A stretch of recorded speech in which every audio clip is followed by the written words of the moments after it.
Well, we've just wrapped up the World Economic Forum in Davos, Switzerland. And of course, these freedom hating billionaires that are trying to create a one world government that they control have put out all kinds of crazy things that they would like to foist upon the American people and on the global population. To help me better understand this, I have Seamus Bruner with me. Seamus, thank you so much for coming on today. Hey, Stephen, it's great to be with you. Always a pleasure. So you've got your book out, Control Oligarch, where you talk about people like Jeff Bezos. You talk about Bill Gates, the World Economic Forum, George Soros, the Steve Jobs family, on and on. I want to specifically dial in on what's going on with the World Economic Forum. If you could just give a little bit of background on them and why you believe they are one of the most dangerous groups in the world today. Yeah, sure. So Davos 2024, it was really more of the same.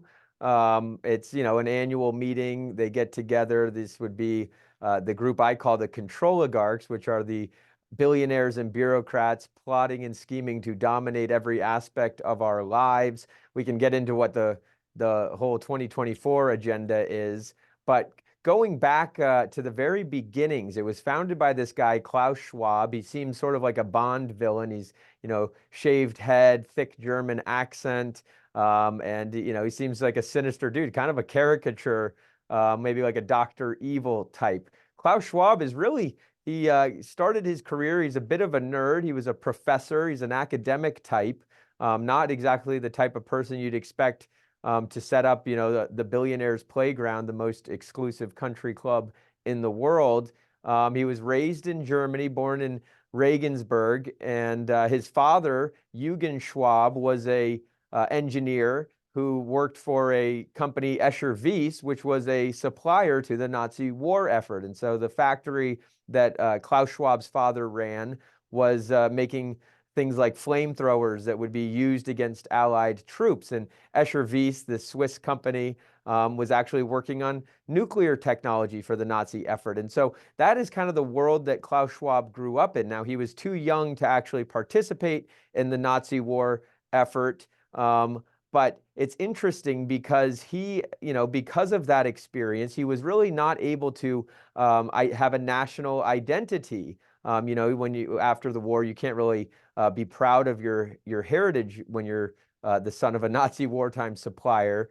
And it's very interesting because he goes to Harvard after he studies in Germany and Switzerland. He goes to Harvard, and that's where he gets linked up with Henry Kissinger. Now, Henry Kissinger is, a Jewish refugee of sorts, and he came to America. And so what could these two men possibly have in common? And the book really explores this, where because they didn't have a nation that they could identify with, they really considered themselves citizens of the world.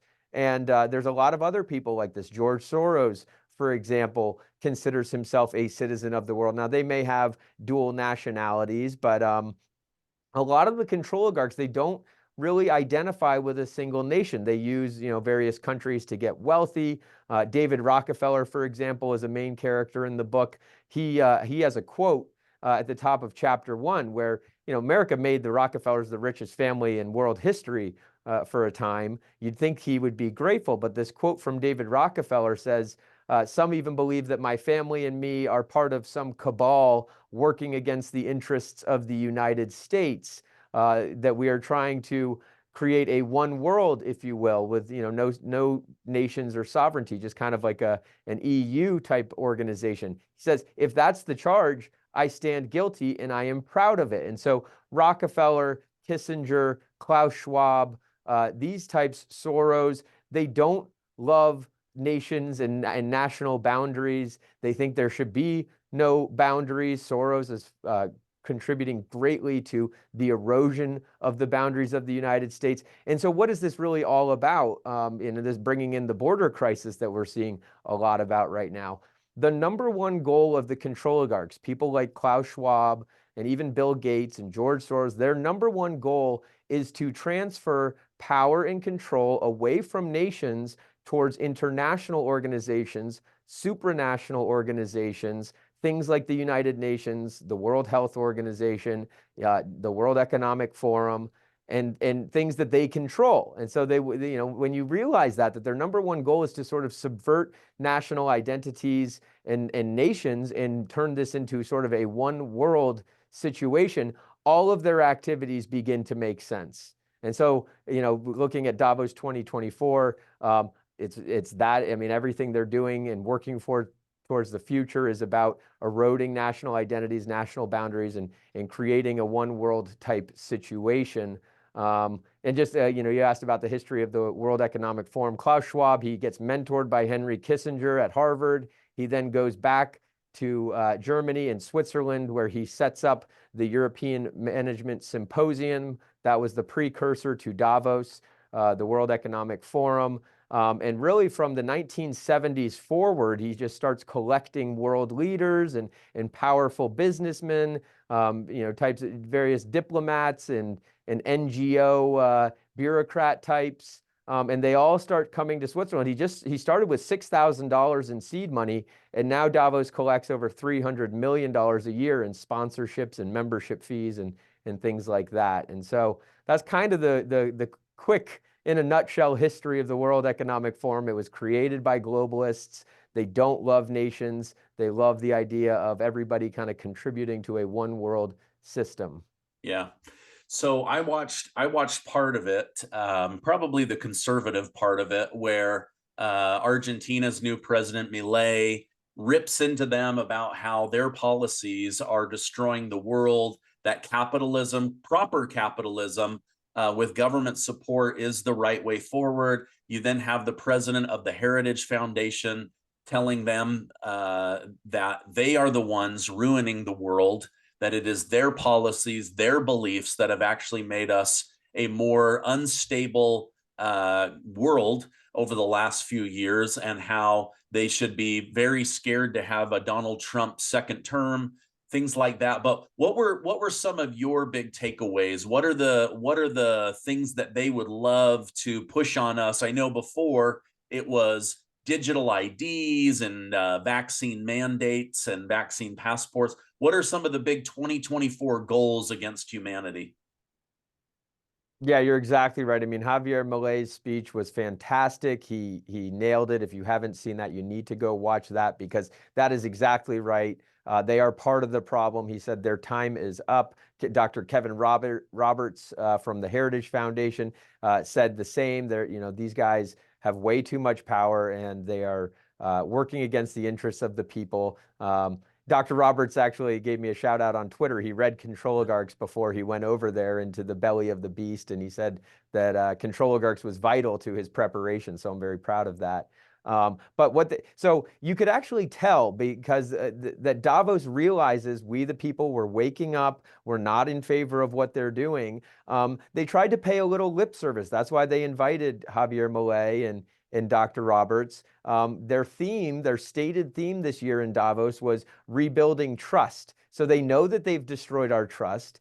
They think that they can rebuild it. I'm a little skeptical. The more people realize what Davos is doing, and these people like Klaus Schwab and Bill Gates and all of these control oligarchs are doing, the more people see what's going on, there's no way that they can rebuild our trust, because they're not slowing down with their mission to, yes, digitalize everything. That came out of the Great Reset. So when Klaus Schwab announced in July 2020 that it's time to have a Great Reset, this is really right as the pandemic's getting going. People are like, what does he mean by a reset? I mean, essentially what he was saying is we need to flip off and on the power switch to the global economy. We need to lock you all down, need to crush your small businesses, need to make your kids dumber by holding them out of school. That was the reset part. Now we're still in the build back better phase. And so Klaus Schwab, during that Great Reset speech, said that there's a few things that we need to do when we rebuild back better.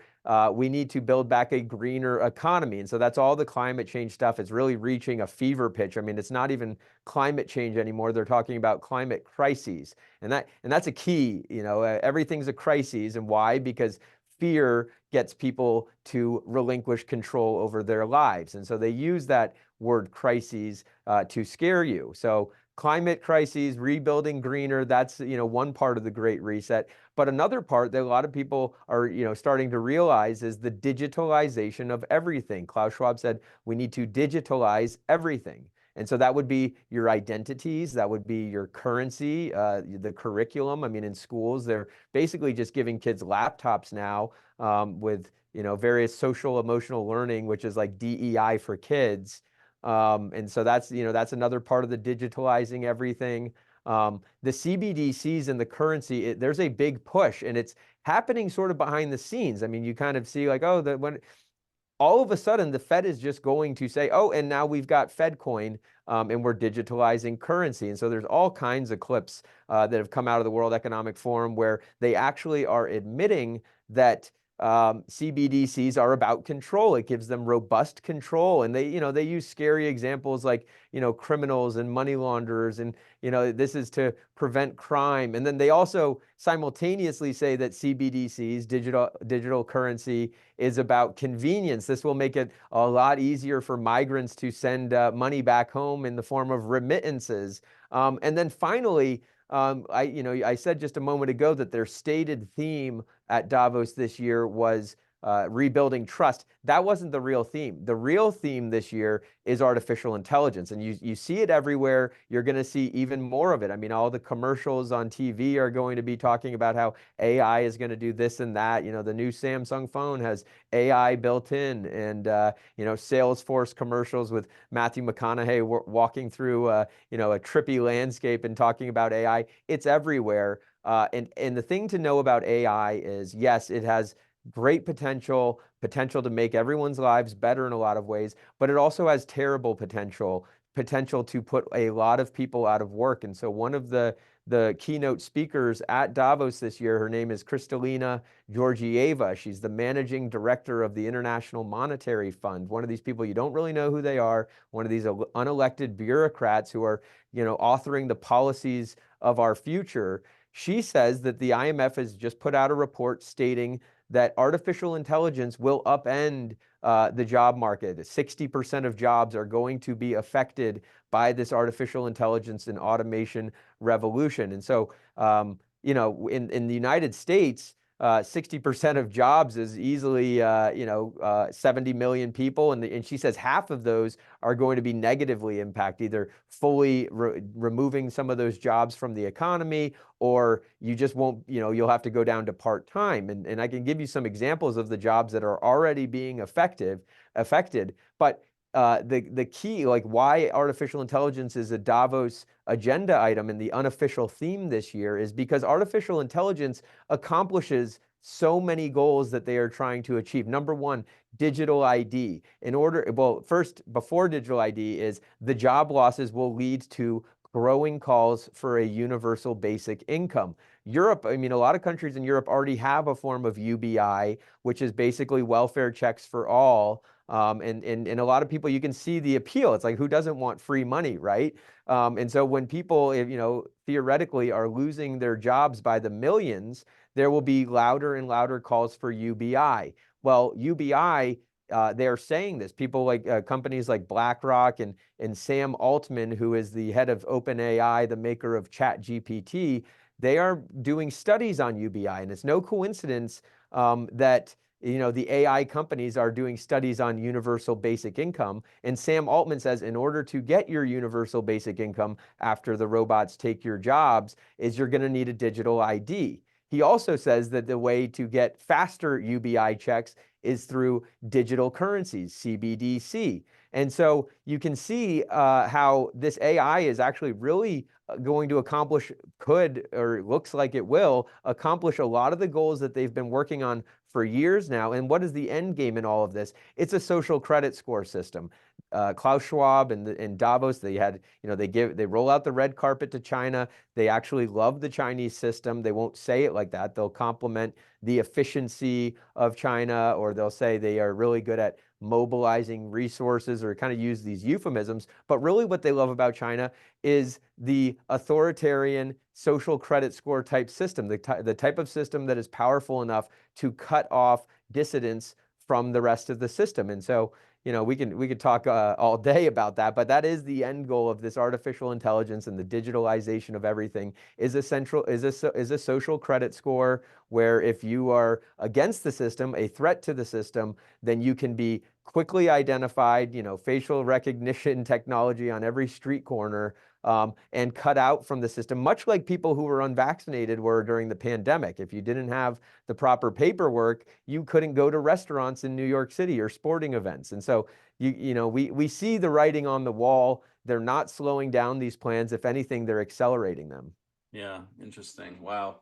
Yeah, that kind of stuff is scary, like on the one hand you think, okay, you have maybe paranoid Christians who have, revelation saying in the future there will be a system, this beast that will control you. You won't be able to do anything, buy anything, go anywhere without showing this marking. And then you have these like anti-religious, anti-human elitists who are saying, what if we create a system whereby we can control everything people do? They can't go anywhere. They can't buy anything. They can't talk bad about their government. They can't go to church. They can't miss their mask over their face. They can't go to school. Like, they can control everything. They do this in China now, where if you don't do a certain thing, your phone literally turns off. You can't go to the subway. You can't buy groceries. You can't get back to your house. I mean,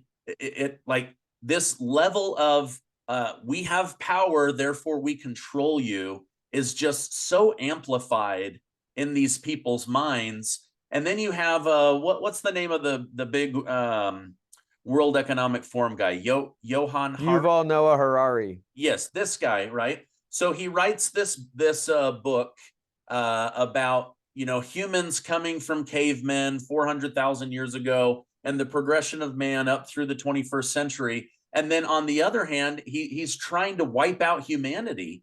He literally wants less humans on the planet. He's a eugenics that would love to see the human population cut in half, whether that's by a virus or war or AI technology or just demonizing motherhood, parenthood, things like that. So who are the big players that we should be watching out for other than just Klaus Schwab? Yeah, Yuval Noah Harari is a very scary dude. He's, a thought leader. He's quoted extensively by Klaus Schwab in Schwab's books. He's this guy who's written a book, Sapiens. His other books, Homo Deus, God Man. Have sold 30 million copies worldwide. He's someone that Barack Obama celebrates and praises. He's one of the great technocratic transhumanist thinkers of our time. Mark Zuckerberg loves him. Bill Gates loves Yuval Noah Harari. They've all, signaled their support for his ideas. If anything that you hear on this show sounds crazy, or if you think that people are overhyping the threat that the World Economic Forum poses to the rest of us, you need to go watch his interviews. Go watch the Anderson Cooper interview on 60 Minutes with Yuval Noah Harari, where Harari talks about useless people, how this artificial intelligence and automation revolution is going to create a whole new caste system, a new class of people that he calls useless people. And he says, what do we do about all these useless people without jobs? Sam Altman at OpenAI says, well, we just give them UBI checks. And Yuval Noah Harari says, well, we can placate them with a cocktail of drugs and video games, and we'll just and that should really scare a lot of people when they're talking about full speed ahead on the automation. We're not totally sure how many jobs it will displace. Maybe none. I'm not a Luddite, and a lot of people said computers would put a lot of secretaries and whatnot out of work, and there's more jobs than ever with computers. But the thing about the automation and the AI revolution is it's happening so fast. I mean, the advent of computers to today was a 50-year process or so, so from the 70s on, and it was kind of like a slow thing, and spreadsheets, Excel only came around in the 90s and stuff. The thing about AI is it's happening every day is another breakthrough, and so you're not going to be able to train people fast enough. I mean, Microsoft just the other day put out a story about how radiologists are obsolete. And so you've got people in school right now studying to become a radiologist. Well, it turns out that,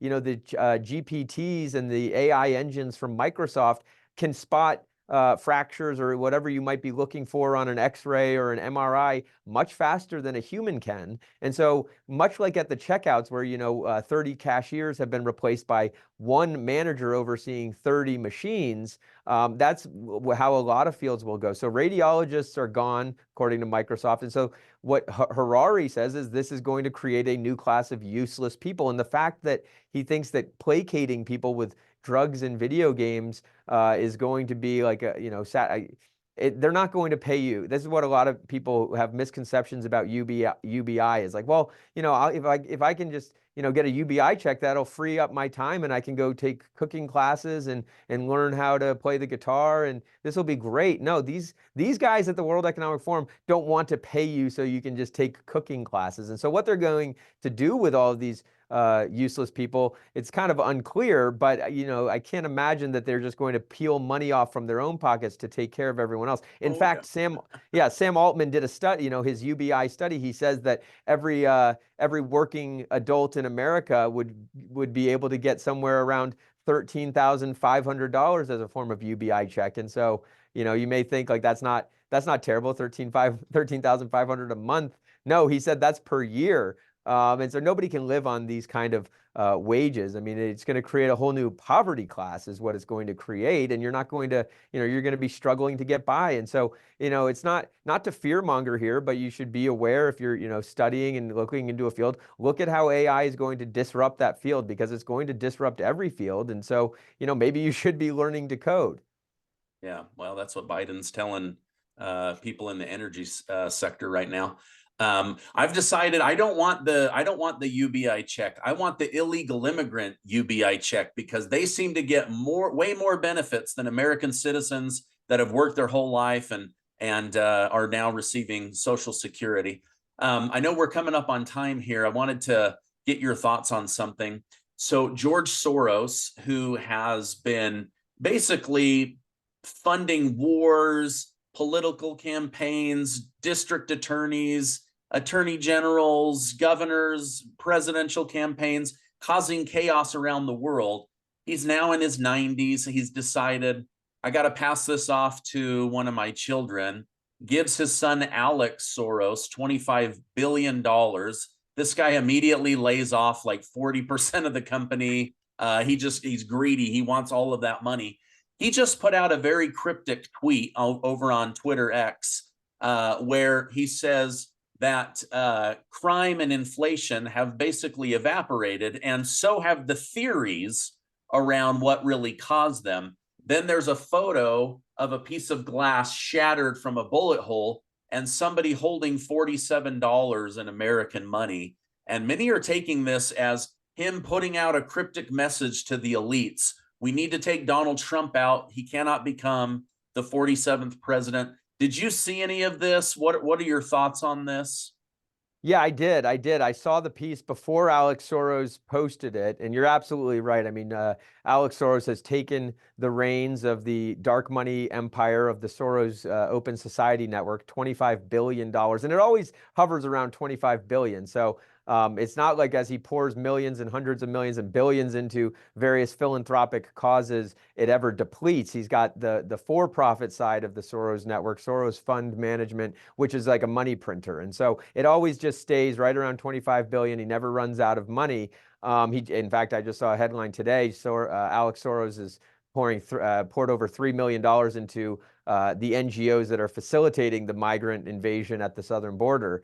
But anyway, to the Atlantic piece, that piece was put out by The Atlantic. And so many people may have heard of The Atlantic, but don't know much about it. The Atlantic on the totem pole of disinformation, mainstream media outlets, this is like at the top. This is above the New York Times. This is the outlet that disseminates the talking points that the New York Times and people like Alex Soros, I mean, he's involved in the crafting process, but it's actually owned by a billionaire woman named Laurene Powell Jobs. And she is thick, you know, she and the Soros family are thick as thieves. I actually, in Controligarchs in the mainstream mind control chapter, calculated exactly how much Laurene Powell Jobs This is Steve Jobs' widow, by the way. She's taken the Apple fortune from Steve Jobs, inherited it, and is now pouring it into various left-wing and globalist causes.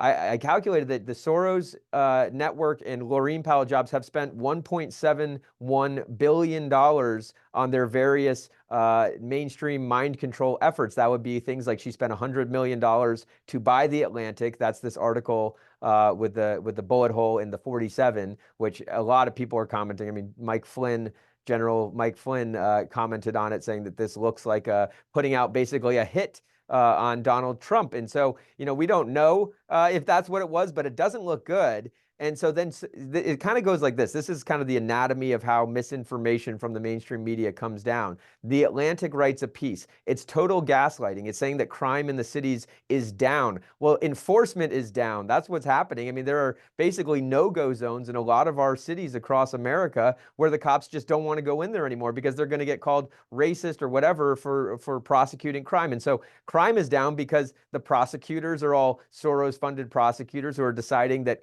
crime isn't illegal anymore. I mean, I think you're in California. It's terrible what the prosecutors have done to California, and now stores are leaving, shutting down. No Walgreens and CVS want to be in business there anymore. I know a lot of other big stores are closing. So crime isn't down, but here's The Atlantic putting out a piece proving apparently with data that crime is down. Well, then Alex Soros retweets that piece, and so do the mainstream media outlets. They all do their own pieces like, aha, see, The Atlantic has done a study saying crime is down. So all of these people worried about crime, shut up. Don't ask questions, nothing to see here. And so there's a couple of issues there. I mean, yes, the threat that looked like to Donald Trump is, that's alarming and needs to be investigated. But also just how like these control oligarchs, these billionaires, distribute talking points to each other, and then they blast it out far and wide. And the next thing you know, half the country believes that crime is down. Not the people in the cities, of course, but all of the voters everywhere else. Interesting. So it's almost like they plant the seed knowing that 1,000 hungry news outlets will pick it up and write derivative articles, and then they can go, look how many people are writing about how crime is down. It must be true. And so they perception is reality, and they create the perception, and then you create the reality in your mind. But we all know that crime isn't down. I mean, you can just turn on the TV, you can go to Twitter, and I mean, it's insane how much crime is going on. Okay, so to wrap up here. Well, and just the final step in that process there is all of these pieces are out there saying that crime is down, and then you go to have a conversation with your sister, your brother, your parents, your cousin, family or friends, your neighbors, and you'll hear them saying, "Oh, well, crime. Everybody knows crime is down." It's like, are you crazy? This is why it is so frustrating to try to tell the truth to people, is because they have been, I mean, I'll call it what it is, brainwashed into believing the Atlantic Council or the Soros talking points. And we can't, the country's so divided. Mainly, I mean, I would say that one of the biggest issues in this country is the media control and the stranglehold. And that's why shows like yours are so important, Stephen, is because getting the truth out there, we need to break out of this sort of legacy media situation we have. And so, yeah, I applaud you for what you're doing and your part in getting the truth out to people. Well, I appreciate that. I messaged you guys on our last video. It got suppressed. Of course, YouTube denies it. But we know that these people are in bed with each other. They're all scratching each other's back so that Microsoft can become a $3 trillion company. And then all that money feeds back to Gates and all the others so that they can continue to control us and control their perception, people's perception of them. In your book, Control Oligarch, what are some of the other topics that you go deep on? And then I'll make sure to leave a link to that down below for people.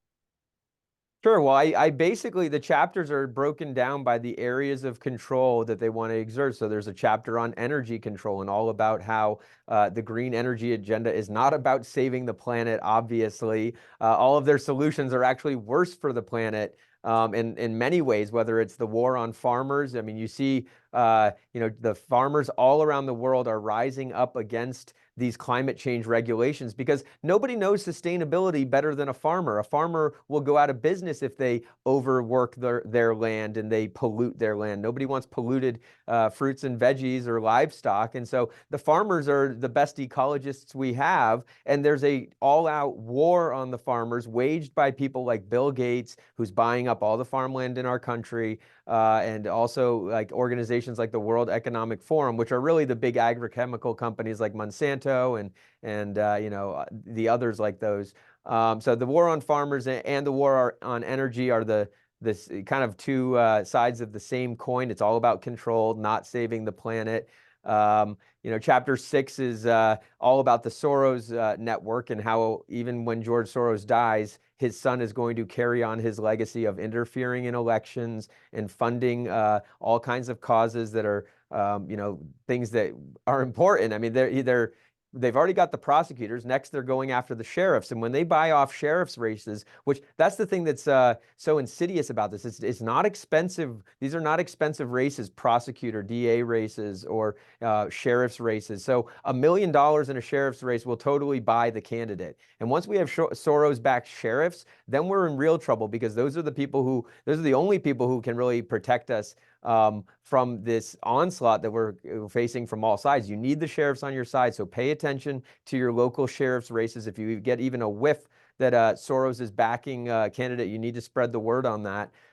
Chapter 7, that's Follow the Money. That's all about the digitalization of currency and IDs and how that's going to work together towards a social credit score, not just in America, but all around the world. Aid is mainstream mind control. That's the people like Soros and Laurene Powell Jobs and all of the legacy media outlets and the basically 6 corporations that own 90% of the news. 9 is the dystopian present. That's all the transhumanism and things like metaverse and these new headsets, Apple Vision Pro. Microsoft's got its HoloLens. The Oculus is kind of flopping because nobody wants their vision obstructed, but they'll figure out a way to get some wearable tech that, you'll never be able to escape from the metaverse type realities, virtual or whatever realities. And then finally, 10 is the end game, and that is all about how the control oligarchs are in bed with China. They don't view China as a competitor or an adversary or anything like that. They view China as a friend and a partner. And so what they are envious. People like Bill Gates and Klaus Schwab, they are envious of the total control that the Chinese Communist Party has over its populace. I mean, the CCP membership is a tiny fraction of the overall membership of China, and yet they rule with an iron fist. And that is because of things like a massive surveillance state, biometric, and facial recognition everywhere, and the social credit score. And so that really shows you the final chapter, spoiler alert, shows you where all this is headed, shows you how far along they are. And I would say, 2030 is the year that they say, Agenda 2030, we're going to have full control over every aspect, agriculture, food, and energy and money and everything. I would say to be safe, it's just a couple of years away. I say, think about 2025. Next year is when a lot of these systems will be put into place, and there may be no going back. Oh gosh. Okay. Check out Control Oligarch. It's really detailed, super good information. Seamus, thank you so much for coming on, all the research, your courage in exposing these people, even though they spend hundreds of millions or billions to protect their names, keep the lies and all the damaging things they do out of the media. But people like you and me, we're exposing them. So thank you so much. I'll put that down below and hope you have a great rest of your day. Yeah, thanks so much, Stephen. The last thing I'll say is you got to have hope. I do believe we can win this thing. I mean, we outnumber them 1,000 to 1. And so the key here is spread the word, wake as many people up as you can, because they are nervous. I mean, they're panicking in a lot of ways about Donald Trump, and that's why they have to make the theme of their Davos event this year, rebuilding trust. They don't, they want us to stay asleep and trusting them. But the more people you can wake up, the better. And I do have hope. There's recommendations in the end of the book. So it's heavy material, but we got this. So stand strong.